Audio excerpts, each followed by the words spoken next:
Am Israel decided 2,000 years ago, Am Israel, the sage of Chazal, our sage, decide to separate the Messianic Jew, the Jewish that believe that Yeshua is Moshiach. They decide to separate them from Am Israel.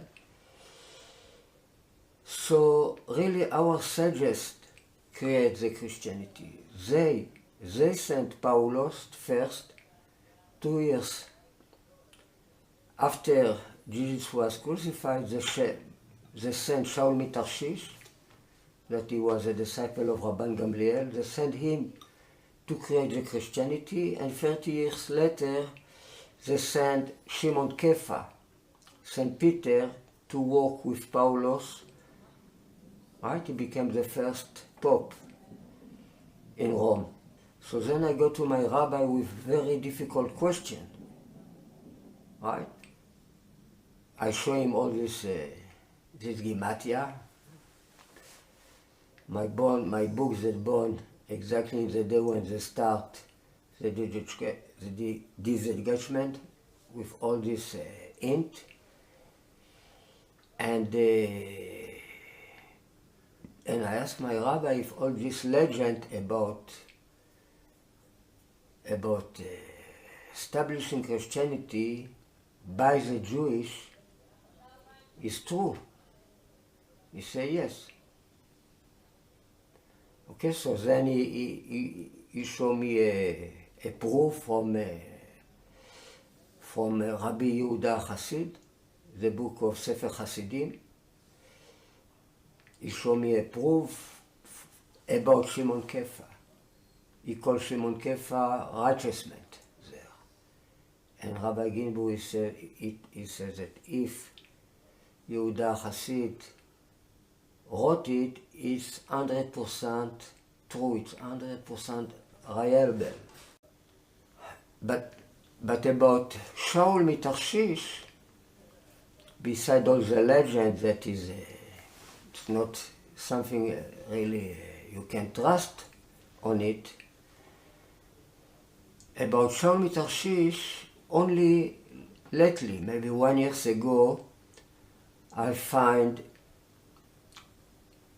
that Rashi wrote about it in a place, of course, that nobody knows where it is, in a book called Dikdukei Sofrim, from the Chacham Rabbi Raphael Natan Rabinovich.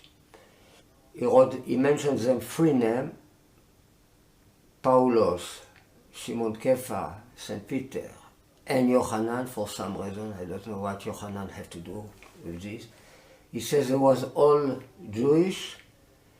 They did it for the sake of God. They did it to help Am Israel to get rid of these people, the believer of Jesus. Right? So this is something very important to know, that today when I talk to rabbi, to Jewish people, and I tell them this story, and then I ask them, you accuse Jesus for all the million of Jewish that was killed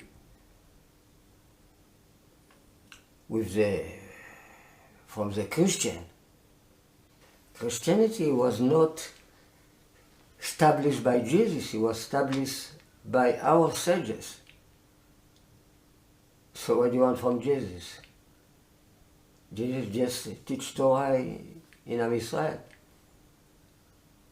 Well, he said go to all the nation when he come back from the death, right? In the book of Matthew, he said go to all the goyim and teach them what I teach you. But the Christianity that we know, with all the theologic Christianity, it's all Paulos, made by Paulos. Okay, so one of the things I'm doing lately, I try to meet rabbi and to talk with them about all this, about the fact that we must bring back Esau and Jesus to Am Israel. You know, it's like God put us in our face. To who this land belong? And it's like the question to who Yeshua belong. He belong to Am Israel or he belong to the Arab? The same question. Right, so many hints that make connection between the land, this special part of land that it is a question mark to who it belongs. So many hints that show that this land have to do with the name of Jesus, that first of all we damage Am Israel, the willness of Am Israel. After, because this, we damage the Torah. All our learning of Torah is damaged because this. One of the examples, the fact that we call it, we didn't want to mention his name, so we call it Yesha instead of Yeshua, right? It means we change the letter of the Torah, and the same way we can, for this reason, we might interpret different things that are written in the Torah about Moshiach. We might give a bad interpretation for it. We damage the Am Israel, so that we damage the willness of the Torah, then we damage Eretz Israel.